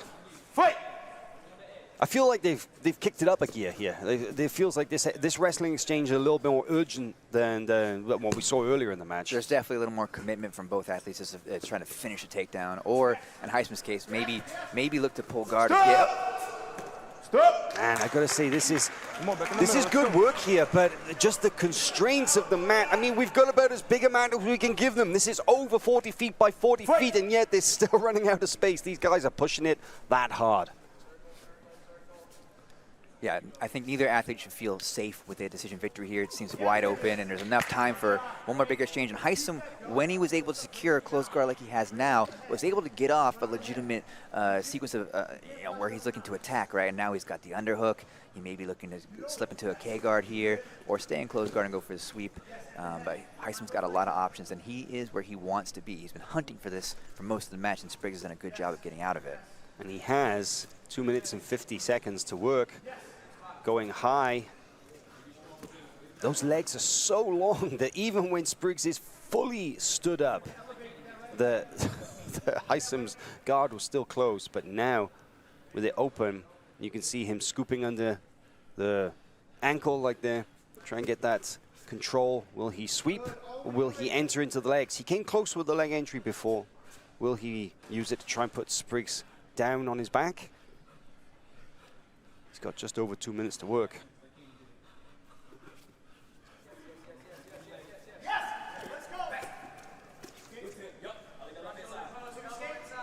Great awareness there from Spriggs to avoid getting caught up in that entanglement there from Heisem. Again, starting to pour on the pressure from top. This is an extremely close match. Very well made, paced. And I have to say, it should be a credit to Heisem for hanging in there with a veteran and experienced Spriggs, right? Because Heisem is still a relatively new black belt. Oh, look at this. Spriggs going forward with one arm around the neck, but he's got the leg inside, pinning that near side leg. Thought that we may see Heisem shoot up for a triangle, but again, Spriggs going forward. Kind of looking to get the body lock, but Heisem jumping guard, I should say. 94 seconds left remaining. Let's go. Back in the middle. That was a scary scenario for a moment. Spriggs' leg was almost outstretched with the way Heisem jumped, so thankfully it seems nothing happened there. But that is a concern, right, when you're jumping into a guard where position is still kind of in a scramble or still moving on their feet. Thankfully, avoided damage here. Heisem again looking for this matrix-style back tape, but Tim really sitting down there, closing the door, so to speak. This does also put an immense amount of pressure there on Heisem's knee, or it can.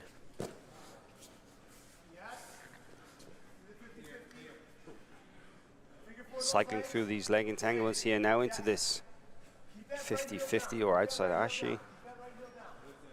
Oh, we see an inside heel hook attempt there from Spriggs. Spriggs drops back and gets the submission. 14 minutes and 5 seconds into the match. The first real significant submission attack from Tim Spriggs was a very well-timed inside heel hook in answer to Heisem's leg entry. Man, he caught him sleeping. He did. I was just about to say, you know, heel hooks are legal. 50-50 no gi is scary.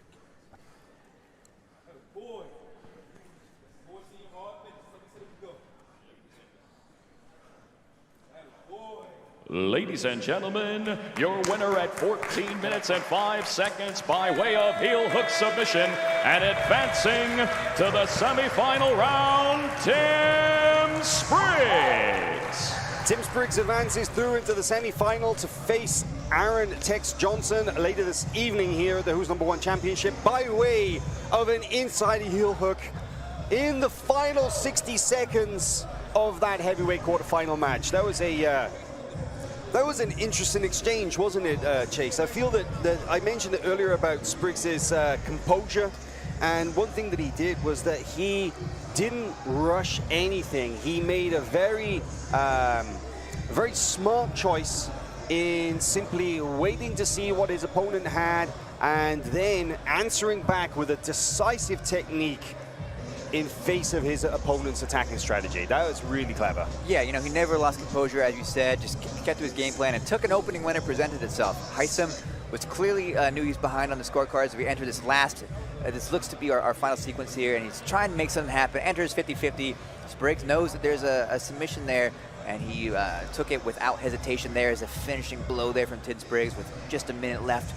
Well done, an amazing performance from Spriggs, and what a way to close out the heavyweight division there, Hal. I mean, we saw it all in that opening round there of 4 matches, concluding the quarterfinals for the heavyweights. And I can't say that went down exactly as we expected it, but we did get the action we were hoping for. We absolutely did, yeah, a little something of everything there.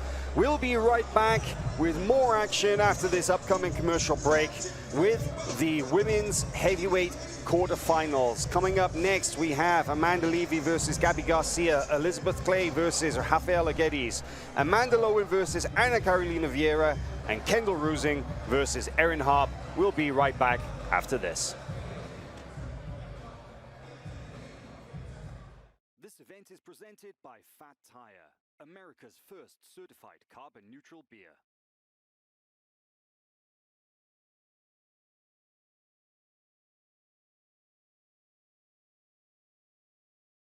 I'm on my way home. I'm on my way back to stay. I can't do without you another night. Oh, baby, I'm on my way home.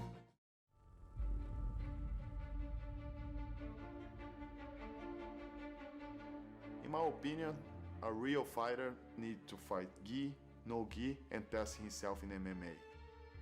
I did gi, I won like 13 world titles. I did no gi, 2 ADCC. Now I'm testing myself in MMA because I think that's what real fighter is about. Buchecha needs that. He needs motivation, and this is what he's chasing. The commitment he have to jiu-jitsu, he put that commitment, he's gonna be very, very, very strong name in the MMA. I feel like that's the reason why he's kind of walking away from it, because he's getting bored. I think he's going to do great in MMA. You know, there's not very many big guys out there with that kind of jiu-jitsu. So I think his first 10 matches, he's just going to run through people. I was like 10 years competing as black belt. I don't have anything else to prove. Like I won, like I beat all the records. I didn't have the fire anymore. It's time for something new.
Ladies and gentlemen, we now turn our attention to the quarterfinal matches in the women's heavyweight division.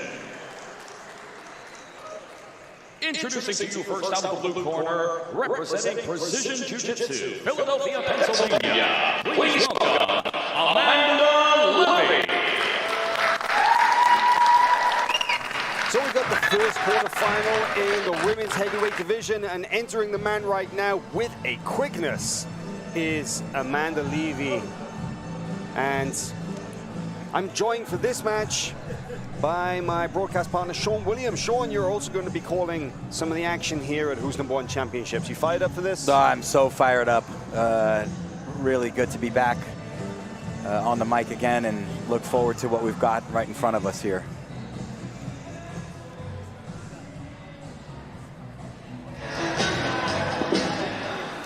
And now introducing her opponent out of the red corner, representing Alliance Eastvale, California, by way of Brazil. She is a 9-time Brazilian Jiu-Jitsu World Champion and the only 4-time ACC World Champion in women's grappling history. Please welcome the number 1 ranked heavyweight no-gi grappler in the world, Gabi.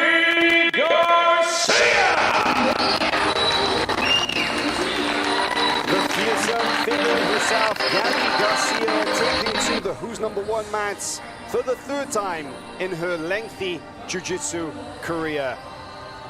Definitely the woman to beat in this women's heavyweight division. The eldest competitor, certainly the most experienced, and some might say the most dangerous, Sean.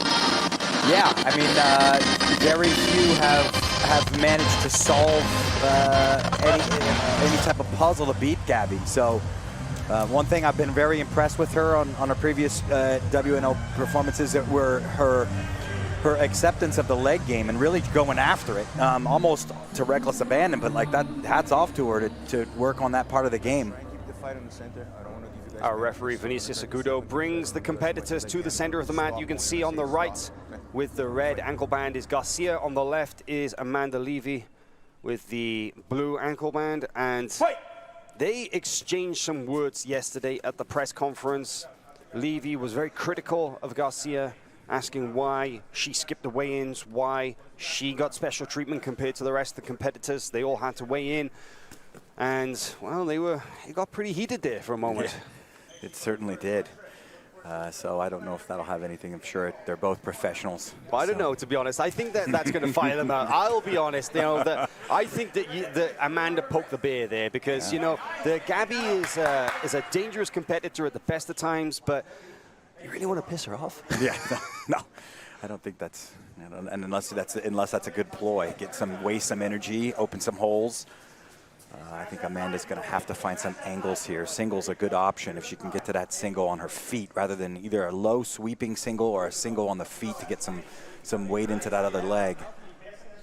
To be honest, it is a good question, actually. That were the mind games that Levy was instigated, I should say, yesterday at the press conference. The trash talk and you know, calling her out for her behavior, is that all part of the strategy? Is she trying to rile Gabi up? Is she trying to get her to come forward, to take risks and to maybe come after her in a way that she wouldn't otherwise? Is it all part of the plan? Let's find out.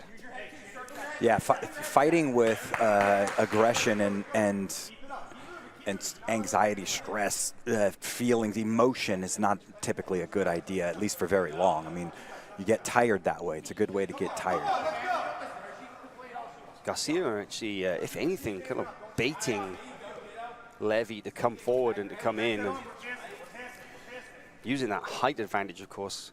Gabi's walking around about 6'2", compared to Levy, who is only 5'6". I like what Amanda's doing here by keeping her head free. It's a big, big deal. Like, keep your head free. Allows for that single that she's going for. Can't shoot very well when someone's on your collar tie. So she's doing a great job of keeping her head free. The one thing to mention about Levy as well is that she has experience of fighting in MMA. Now, one thing that MMA fighters, good MMA fighters are good at is circling out of danger and, you know, staying with the off the fence and using that lateral footwork to good effect. And I feel like that's something that Levy has been employing so far in this match. Instead of simply running backwards and allowing Garcia to rush her, she's cutting angles. Yeah, she is. She's doing a great job of circling around, getting an angle. Look at this. This is interesting. We see Garcia go, okay, let's take it to the mat. Yeah. Let's play some jiu-jitsu. And this is a big deal here right now, to be honest. Look at that. On the back, hooks in, Amanda Levy arm around the neck It's as on. well. It's on. That's it. She's got the That's it. full rear naked choke grip, arm underneath the neck, around the neck, arm underneath the chin. But Gabi Garcia has got both hands pulling down on that arm. Her face does change. It's changing color. It's going a deep shade of red here. She could be in trouble here, Sean. We could see a submission. Yeah, Amanda needs to bridge now. So oftentimes with this rear naked strangle, people forget that she's out. So they forget to bridge. And I think that's what really was the deciding factor. As you mentioned, how she had two hands in there, but Amanda wasn't bridging. She needs to extend the back, which makes basically you slip the hands, and she just wasn't bridging enough.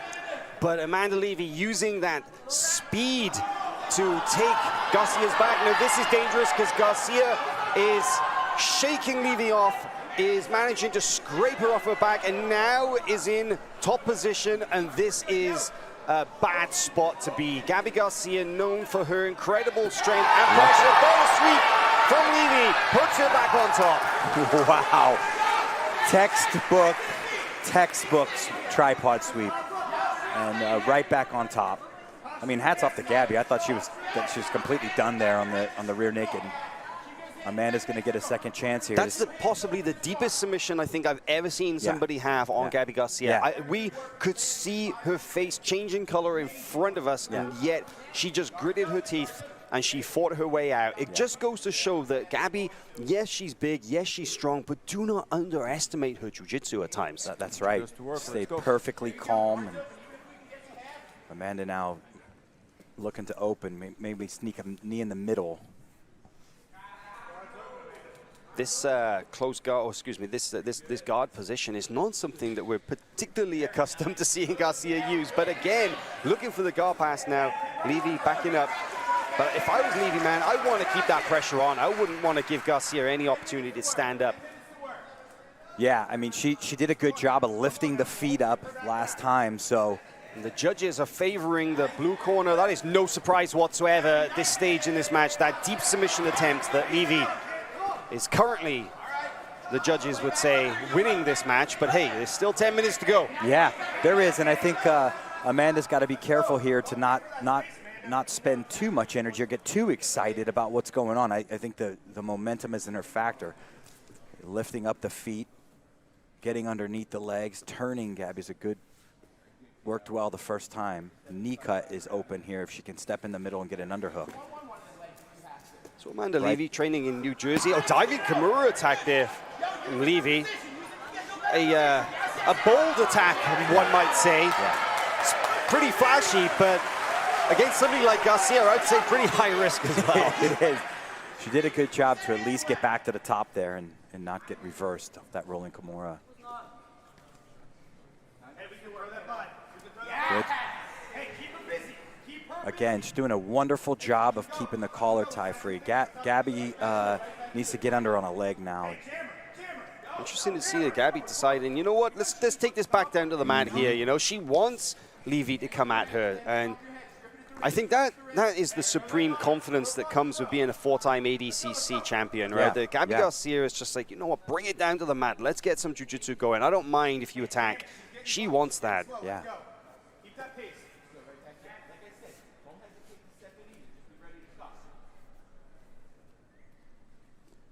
Let's see if Gabi has any. Yeah, she's trying to get on the leg here.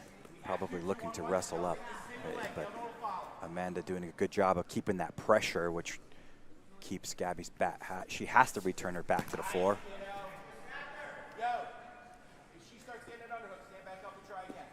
Well, Gabi Garcia is the most accomplished athlete in this division. Amanda Levy currently unranked due to the fact that it's been focusing very much so on a budding MMA career. But let's not forget the fact that in 2019 she won the ADCC trials. She is an ADCC World Championships veteran, having qualified for that tournament by way of a very impressive performance there in Los Angeles back in early 2019. But now back into the pure submission grappling arena and training out of Philadelphia. There's another guard pass attempt for Levy, going through and around onto the back. She needs to come up to the mount here, otherwise she's going to get reversed. Like Gabi could get onto there, she does. At least returns to the top there. Once the back's on the ground, you got to get back up to the top. She did so well. And getting a huge pop from the crowd as well. Every time Amanda puts Gabi in a bad spot, the crowd, well, they are going wild here. And I think that speaks volumes, not to necessarily support of one athlete over another, but as much as anything, they love seeing good jiu-jitsu. Absolutely. Gabi in deep half guard now. Probably still afford to move the leg up just a little bit more, a little closer to her head. So she's bring her knees towards us here, towards the camera, and then slide that leg up over the shoulder. She's trying to get there. Now she can come on the single.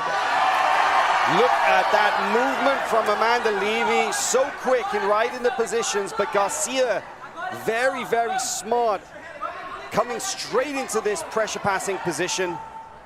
Although she's a little danger here. She's got one arm in, one arm out, but other people have tried triangling Gabi Garcia and failed.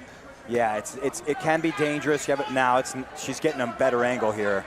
She could whip the legs up now. She's got a very good angle. The arms cross her body. She could do it, and it would definitely be a bigger task for Gabi to get out. She's electing to go back to close guard. Two arms in, out of danger now. Trying to knock Gabi Garcia down, but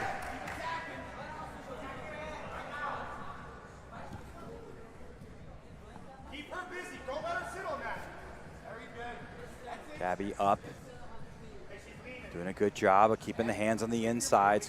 Probably look to walk her arms up, and then that's it, open. Amanda dropping down, keeping the legs on the inside. Again, looking for that tripod.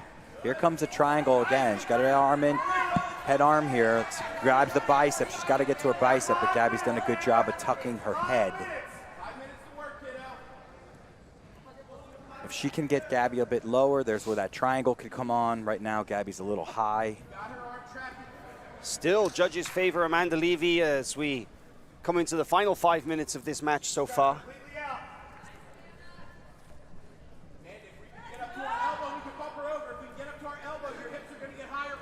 Gabi looking to open there. Now she's going to be looking for the Sao Paulo pass. So.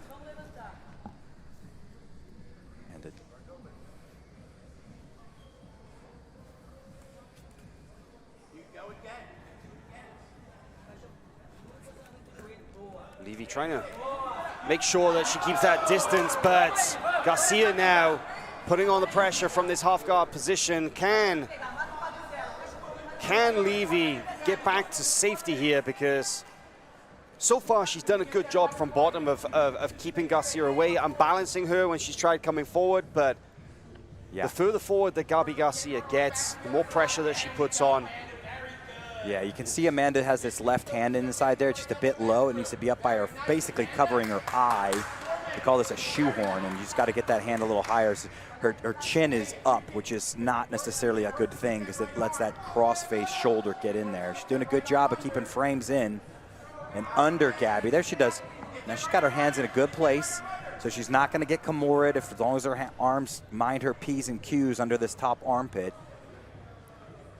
But she also, Gabi is slowly working that knee free.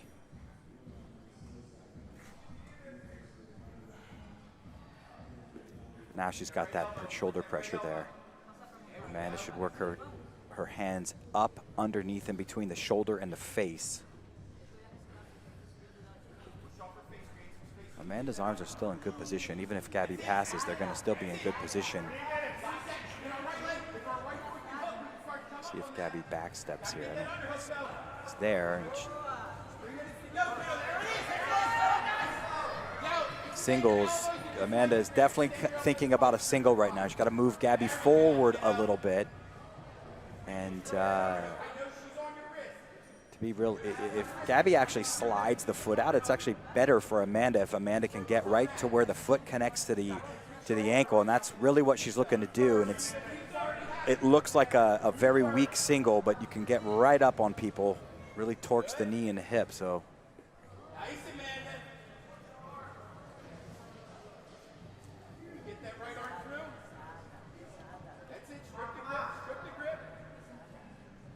I don't think that was a bad move by Gabi to actually put her knee back in that moment. Since she's not backstepping, really got rid of that single attempt. And it's coming up again. It's going to be an arm in guillotine versus single here, but as long as Amanda can keep that knee in front of her, she's got to keep that knee in front of her. Gabi really would like to put that right shoulder on the mat. There, she's done it.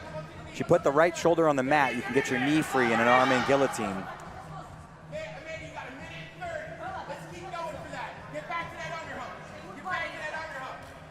Only a minute 30, Hal. Yeah, you know, you got to think that even though that Gabi Garcia has been in control this latter part of the match, that she hasn't had a significant submission attack. She hasn't had a significant period of time in any strong positional control. And it could well be that Amanda Levy's rear naked choke and back control earlier in the match. And here's another attempt at the back. This could be enough with a minute left. If she another attack on the rear naked choke, she could get this, Sean. Now let's see if she bridges and turns. She's got to bridge and turn the elbow. That right elbow needs to go over that right shoulder with a bridge, and she'll get that finishing power. The hands are in there. She's got to bridge a little bit. There's the bridge. There's the bridge. That's different. Now she's got a bridge. This is close. There is 40 seconds left in this match here. Gabi Garcia manages to get the arm out from underneath the chin, but it's still working here. Let's see if Amanda can strip the hand off with the right hand, lock it in, and bridge. Got a hand fight. The right hand could go peel off that hand that's grabbing the wrist and then reestablish that strangle. So right hand could come out for Amanda, push down that near wrist. Again, gets through. She should use that left hand to strip that hand down. I mean, really, she's not going to be able to, she's not going to have to do anything, Hal, to get that decision. Look at that, a little showboat in here. In the last 10 seconds, Amanda Levy knows she's got this in the bag. On the judges' scorecards, I think that this is a pretty clear-cut win for Amanda Levy. An upset in the opening rounds of the Who's Number One Championship Women's Heavyweight Division. Well, of course, we do have to go to the scorecards for the official decision, but Sean, I would be very surprised if this went any way other than in favor of Amanda Levy. Agree, 100%. I think that wrestling really made a difference on how this match played out. Can you believe the plus 375 underdog had such a rousing performance? Let's see what the official decision is.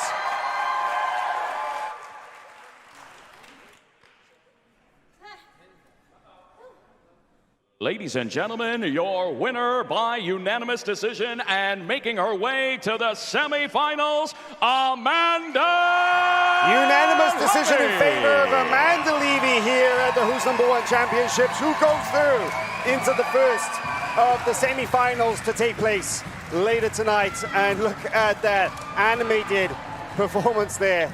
I mean, Gabi Garcia, she came out, she put on a great show, but Amanda Levy showing no fear in the face of one of the most intimidating figures in all of jiu-jitsu, showing great composure under pressure and also displaying some serious technique there, Sean. Yeah, I think just she kept her head clear. She out-positioned Gabi from the feet, and then it just forced Gabi to sit down and then begin this ground game that Amanda just took advantage of. Got her back early on, I mean, look at this. This thing got full locked on. Gabi kept her composure. Her hands were in there. Man, I mean, I'm she was surprised she didn't tap, though. Saved by fingers. Absolutely. Yeah. It really was an incredible, gutsy sort of just display of heart not to tap out to that rear naked choke. I mean, you know, sometimes you just get that little bit of space and it saves you, but You know that Levy was squeezing for everything she had in that match. There's just a couple of little, as you would say, finishing mechanics off there, like a little bit of bridging, a little bit of torque, twisting. See, there's no twist of that right elbow over to the right shoulder. There needs to be that. It was so deep, though. That was a great look at it. Yeah. And you could see the color of Garcia's face. Yeah. So, wow. Incredible match. Amazing stuff. I'm going to pass it on back over now. So, Sean, you're going to stay around for the rest of the women's quarterfinals. I'm going to bring in your partner for this match, Jay Rigobuto, who I'm sure is going to be fired up after that match. Well, more to come.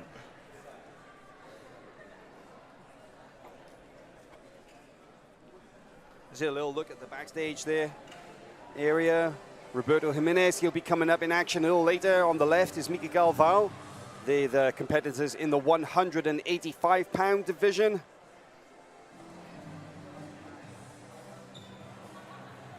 Plenty of space for which to get ready for the action here at Who's Number One Championship, and they definitely need it. The matches so far have been pretty phenomenal, right, Sean? Yeah. And I feel like we're really starting to get warmed up now. I mean, you know, that was exciting. And I know our next contest has that potential as well. So. All right, well, we'll bring it over to our official MC for the next athlete introduction and the next quarterfinal match.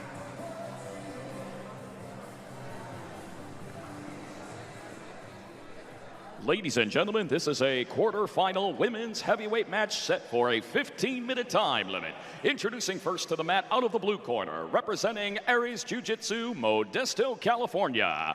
She is the 2021 Fight to Win heavyweight champion and the #5 ranked heavyweight no-gi grappler in the world. Here is Elizabeth Clay.